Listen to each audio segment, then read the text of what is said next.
নিজের শান্তি বজায় রাখার জন্য মরিয়া হন। নিজের শান্তি বজায় রাখার জন্য মরিয়া হন। নিজের জীবন সুন্দর করার জন্য আপনাকে কষ্ট করতেই হবে। মানুষ মানসিকভাবে শক্তিশালী হয় যখন বুঝতে পারে যে সব অভিযোগ বা কথা বলার চেষ্টা শেষমেশ তার নিজের বিপরীতে যায়। তখন আর বেশি কথা বলার দরকার হয় না, শুধু শুনলেই হয়। যখন কারো সঙ্গে কথা বলতে বা দেখা করতে চাওয়ার তীব্র তৃষ্ণা পার করতে পারবেন, তখন জীবনটা অন্যভাবে বদলে যাবে।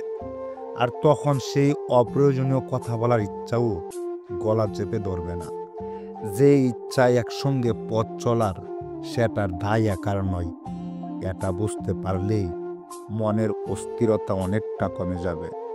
তাকে ভালোবাসি কিন্তু একসঙ্গে থাকতে চাই না, এমন উপলব্ধি আসলে মানসিকভাবে কঠিন। কিন্তু একবার সে আগ্রহ চলে গেলে জীবনটা অনেক হালকা লাগে। তখন কে কি বলল, কে কি ভাবলো, সেসব আর মাথা ঘামানোর মতো ব্যাপার থাকে না। মনে হয় যা হবার হবে, তাতে আমার কিচ্ছু যায় আসে না। আর তখন নিজের জীবনের নেতৃত্ব কেউ নিতে পারে না। মানুষ অনেক সময় অন্যের কাছে ভালোভাবে থাকার চেষ্টা করতে গিয়ে নিজের জীবনটাই হারিয়ে ফেলে। আর যারা সে অবস্থায় পৌঁছায় না, তারা নিজেকে সামলে নিতে এতটাই লড়াই করে, মাঝে মধ্যে ক্লান্ত হলেও হাল ছাড়ে না। অনুভূতি থাকলেই হয় না। অনুভূতি প্রকাশের জন্য প্রয়োজন শব্দ, প্রয়োজন সঠিক কথা। যদি নিজের কাছে হেরে গিয়ে উঠে দাঁড়াতে পারেন, তখন দেখবেন এই উঠে দাঁড়ানো আপনাকে কতটা অদম্য শক্তি দিয়েছে। সেখানে বাড়তি আবেগের কোনো স্থান থাকবে না। যেখানে আপনাকে গুরুত্ব দেওয়া হয় না, সেখানে নিজের থেকেই সরে আসুন। সাহসী ইগলের মতো সম্পর্কের ভাঙ্গা সূত্র নিজেই ছিঁড়ে ফেলুন। কোনো মিথ্যা বন্ধন ধরে রাখবেন না। যে সিদ্ধান্তটা নিচ্ছেন, সেটা যেত কষ্টই হোক না কেন, ভবিষ্যতের জন্য তা প্রয়োজন।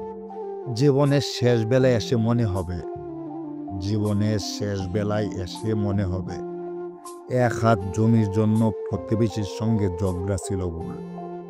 রাত জেগে মিথ্যা স্বপ্ন গুনে কারো সঙ্গে চ্যাট করাটা ছিল ভুল। কাউকে কষ্ট দিয়ে কঠিন কথা বলাটা ছিল ভুল।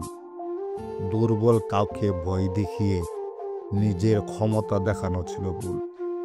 শেষ বেলায় মনে হবে ক্লাসে সবচেয়ে মেধাবী ছাত্র না হলেও জীবনে খুব ক্ষতি হয়নি। অনেক টাকা রোজগার করতে না পারলেও বড় কোনো ক্ষতি হয়নি।